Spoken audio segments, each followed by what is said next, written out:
Olá, professores, como é que vocês estão? Eu estou passando aqui para fortalecer com vocês o convite para essa edição especial do projeto Sala de Afetos Acolhendo Professores. Nos últimos meses da pandemia, o projeto ele acolheu professores Brasil afora, acolhendo, escutando, tendo uma pausa, construindo cuidado coletivamente, fortalecendo a saúde mental e normalmente em grupos mistos, com todas as necessidades ali sendo trocadas, né? E vez ou outra, me chama a atenção alguns grupos que são específicos dentro dessa comunidade escolar.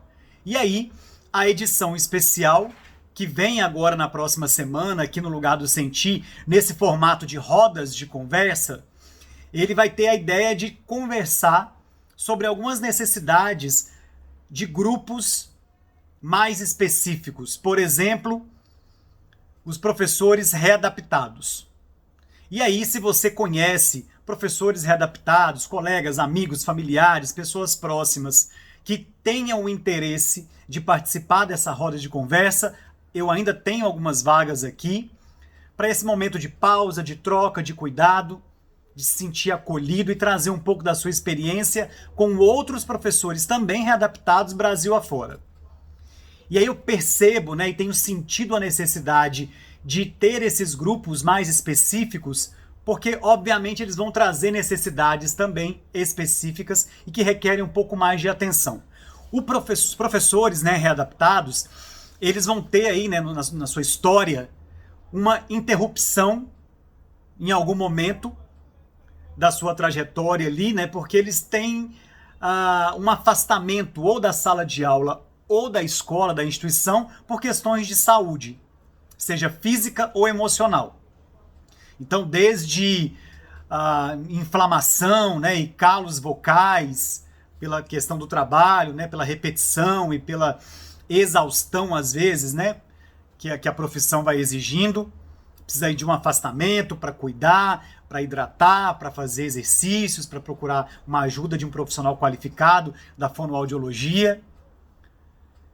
Também dores, né, pelo corpo, dores musculares, doenças degenerativas que podem afetar aí a mobilidade desse professor, dessa professora, até questões aí de ordem emocional, passando aí por ansiedade, depressão, síndrome do pânico, síndrome de burnout. E tudo isso, na verdade, de alguma maneira, ele já começa com um conflito interno. Ou seja, o professor ele precisa de um movimento de autoaceitação. Ou seja, eu não tenho dado conta. Eu preciso parar, eu preciso pausar. Chegou no meu limite, eu preciso pedir ajuda. Que já é muito delicado. Esse processo de autoaceitação de um adoecimento, ele já é um conflito muito grande na vivência e na experiência dos professores. E aí, o segundo passo é onde buscar ajuda, com quem buscar ajuda e como será tudo isso. Então ele vai ali, né, no seu gestor, no colega, enfim, para começar a tentar as questões mais burocráticas e administrativas, né, que é buscar um médico para que faça uma perícia, para que valide ali o que está acontecendo na sua saúde, para que dê um possível diagnóstico, um tratamento. E aí, esse professor ele vai, enquanto readaptado, né, ele precisou o quê? Se afastar do seu trabalho, inicialmente, para o tratamento, para o cuidado. E aí, existem muitos tabus, né, para quando a gente vai olhar para esse professor que assume que está doente, que precisa se afastar. Primeiro, há todos os preconceitos e olhares que são, às vezes, muito estigmatizados sobre esse professor.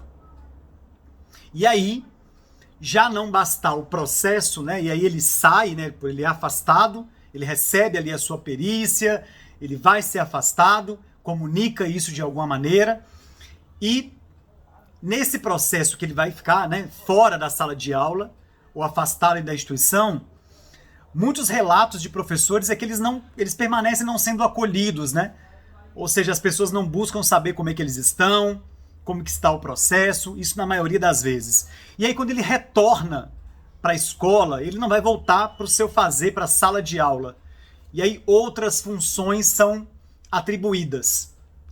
E também são trazidos por muitos professores, que é um outro momento extremamente delicado, onde, por vezes, o gestor não tem um manejo mais assertivo, os colegas também não conseguem acolher de uma forma mais próxima, né? Mais genuína, empática. E, em alguns momentos, esse professor ele fica subutilizado. Aí vocês imaginem, eu, professor, precisei sair da escola por uma questão de adoecimento físico, emocional, passo por vários processos burocráticos, cansativos, exaustivos, repetitivos, e quando eu volto, né, buscando esse acolhimento e como é que vai ser essa readaptação, esse novo tempo, eu também não sou, eu continuo não sendo acolhido. Sou colocado em subtrabalhos, em questões que não tem nada a ver, às vezes, com a minha área, porque a capacidade pedagógica, construtiva, assertiva desse professor enquanto as suas habilidades, elas não foram amputadas, né? Elas estão ali, podem estar fragilizadas. Então, quantas funções esse professor ainda pode fazer e pode auxiliar e participar da vida ativa dessa escola, mesmo não estando em sala de aula? Outras funções, outras colaborações. Por exemplo, trabalhando acompanhamento com a família, projetos que eu já vi Brasil afora falando sobre mediação de conflitos, professores que, nesse momento da readaptação, contribuem para mediar conflitos dentro da escola, alunos, famílias. Professores que podem contribuir de inúmeras formas e que estão abandonados, que estão, por vezes, lançados à própria sorte ali dentro da escola com um olhar extremamente estigmatizado e que, é óbvio, né, isso vai agravar ainda mais as suas questões de saúde. E aí, onde então esse professor vai conseguir um espaço para falar do seu adoecimento, para falar das suas ausências, para dizer, inclusive, que ele não está em sala de aula nesse exato momento, mas que ele tem as suas potencialidades em tantas outras áreas dentro da escola. Como fazer entender? Então, o coletivo de professores acolher, também olhar para esse professor, sabendo que ele é um colega, né? Que ele é um professor que está ali acometido, né? Foi acometido por uma doença, por um adoecimento, que está buscando agora o seu tratamento, e é algo extremamente corajoso, né? Porque, na verdade, o professor readaptado, ele precisou assumir que está adoecido, coisas que muitos outros não conseguem fazer e vão atropelando os seus processos, não fazem a pausa necessária. Então, assumir que está adoecido é um ato corajoso, dizer que está vulnerável. E isso requer um lugar seguro para que ele possa, inclusive, ser cuidado, e que a escola, por vezes, não tem sido. E tudo isso precisa ser trazido para a gente olhar, né? E para fechar, né, para a gente entender um pouco isso, que muito mais a gente pode ir trabalhando a partir, né, dessa conversa, o que ficou para vocês aí, né? No Brasil, uma pesquisa feita pela revista Nova Escola, ela vai trazer aí que mais de 66% de professores estão afastados pela sala de aula, né, por questões de saúde mental. Durante a pandemia, o Instituto Península pesquisou professores Brasil afora e também escutou que mais de 75% não teve nenhum apoio emocional. Isso comunica uma escola que não está cuidando. E aí, o que você tem a ver com isso? O que eu tenho a ver com isso? E o que a gente pode fazer para transformar essa realidade? Vem junto com o Lugar do Sentir, vem junto com essa proposta, porque aqui eu acredito que uma escola deve cuidar todos os dias de todo mundo e que professor também cuida de professor. E principalmente dos professores readaptados. Vem comigo?